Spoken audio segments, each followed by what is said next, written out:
Hey guys, Megan here, and today I am going to be doing the Reading Retrospective Tag. So the original was done by Dancing Lawn. I'll link her video below.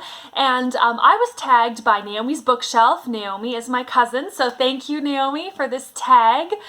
So yeah, let's get right into it. Question 1. Which book that you read this year would you recommend to anyone? Now, I thought about this. I read a lot of niche books, and I was like, would I recommend that to anyone? No, I would recommend that to a reader. Would I recommend this to anyone? No, I'd recommend that to a history fan. Would I recommend? It was just like really difficult. But there is one book that I would recommend to every single person on the planet, and that is the Bible. And I know a few of you might be clicking away like, oh, that again. But believe me, it is so good. It will change your life for the better. So I highly recommend it to everyone. It has changed my life, that's for sure. Next question, which book that you read this year has taught you something new? I have learned a lot of things from the books I've read this year. So many interesting facts. I read a lot of great nonfiction. I've read a lot of great fiction that is like historical and that it's so exciting. But one thing that I learned about myself is when I read Wuthering Heights by Emily Bronte. This was my third attempt at reading it. I succeeded this time, and I learned that I don't have to love a great work of literature. It is a great work of literature. I acknowledge that. It is one of the most brilliant books ever written. But do I like it, and will I ever read it again? No and no. Which book, this is question 3, which book came at just the right time when you needed it?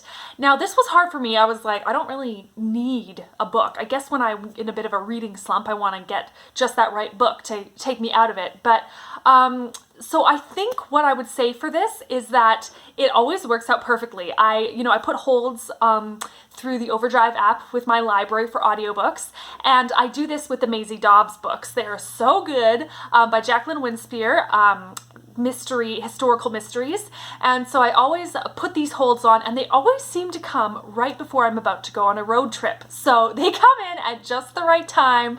I listen to them on the road. I listen to them, before and after the road trip, and it works out perfectly. Which book that you read this year will stay with you for a long time? And that is The Tenant of Wildfell Hall by Anne Bronte. This is my favorite Bronte. I mean, I've read Wuthering Heights and Jane Eyre, and I'm hoping to finish the rest of the novels this year, but I loved The Tenant of Wildfell Hall. Bonnets at Dawn, this wonderful podcast, they call The Tenant of Wildfell Hall the gateway Bronte book for Austen fans, like Jane Austen. I'm a Jane Austen fan, and I would agree with that. I really enjoyed The Tenant of Wildfell Hall. The characters were great. The storyline was really interesting. The formatting wasn't my favorite, but it was still, I don't know, like it could be done differently, but it did add to the story to be told in that way, although it isn't my favorite way. If you're wondering what I'm talking about, it's the first section is a man writing a letter to his brother-in-law, talking about what happened in his past. He's talking about this thing. Then the middle section of the book is a woman's diary, her journal, and then the last section of the book is the man finishing up the letter to his brother-in-law. Or finishing up the series of letters that he's sending to his brother-in-law. So the formatting isn't my favorite, but the content is so good. I just thought it was filled with so many great themes, so much wonderful substance, great character work. I really enjoyed it. Which book that you read this year expanded your reading horizons? So this is a new genre, a new theme, a new style, a new format. So for me, that was reading Mr. Churchill's Secretary by Susan Elia McNeill. I never knew how much I liked mysteries and like thriller type books because I'm a pretty sensitive person, so I don't like to read things that are really scary, I guess. I don't like to do that. So, I'd taken a long break from mysteries and I was like, I can't handle, reading about that. But now, I read this and I loved it. It was so enjoyable. I loved the suspense. I loved the World War II setting. Mr. Churchill is, of course, Winston Churchill. So, I have now read the next 3 books in the series, and I have really loved them. So which bookish things did you particularly enjoy using, purchasing, or doing this year? Now, for Christmas, I was given a Kobo. I'm reading one of the Percy Jackson books. So a Kobo is like a Kindle. I think Kobo's Canadian. I don't know. I love it. I've always been like, no, I like the physical book better. I'm all about that tactile, like, you know, flipping those pages, touching that paper, holding the book. But like, this is so useful. I still love physical books, but they're way less expensive on the Kobo, and it's way easier for travel. It's so tiny, you can fit 1 million books on there. So I'm really excited about my Kobo. What are some, or who are some booktubers or subscribers or other bookish people that you have gotten to know better this year? So I have really gotten to know Kate Howe better this year. I mean, I've gotten to know her this year. We never really communicated before this year. I think I may have commented on some of her videos beforehand. But yeah, this year we have done a few buddy reads. We are co-leading a read-along, not a readathon, a read-along, the Louise May 2020 read-along.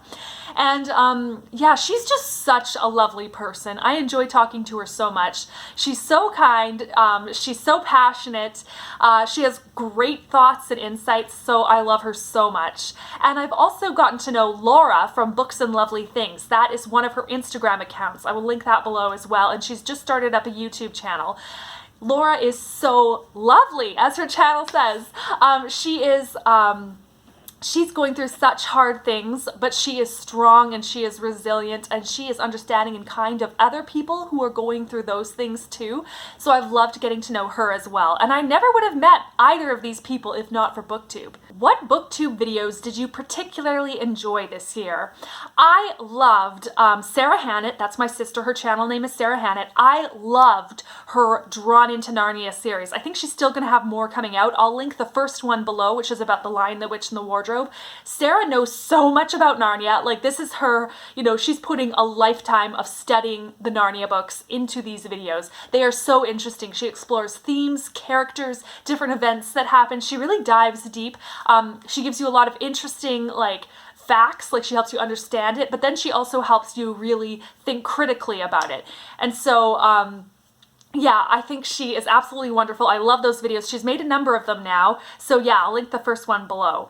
I have also loved Naomi's Bookshelf. Naomi, my cousin, as I said, she did a video. She started a series about timeless tomes. So I'll link that playlist below. She is going to read a bunch of these timeless tomes this year in 2020, one of them being Vanity Fair, Anna Karenina, a lot of these really big, intimidating books she is tackling. And yeah.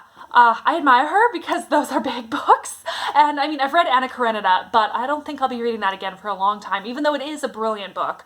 So yeah, I really admire Naomi for setting out to conquer these giants. Did you discover a new all-time favorite book? Yes, I did. I did.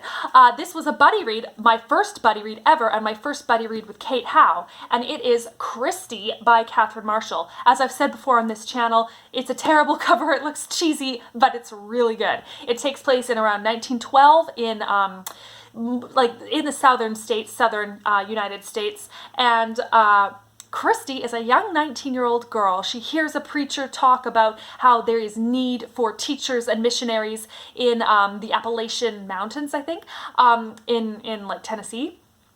And Christie is like, yes, I need to go help those people. She goes and she does help them. She does teach them, but she also learns from them. And she learns that just because a way of life is different than hers, it doesn't mean it's wrong or worse than hers. So it's a really interesting story. There's romance, there's suspense. Some of it is kind of scary. There are some scary moments with some violence and stuff. But there is, yeah, it's just so delightful. Like the different cultural divides that she works through, friendships that she develops. It's just such a good book, so I highly recommend it. Yeah, so that was the retrospective book tag. Now, I don't think I'm going to tag anyone, just because we are moving into February. It's never too late to do this tag if you want to do it, so please feel free to do it if you would like to. And yeah, thank you all for watching, and may you all be filled with peace, hope, love, and joy. So take care, everyone. Bye.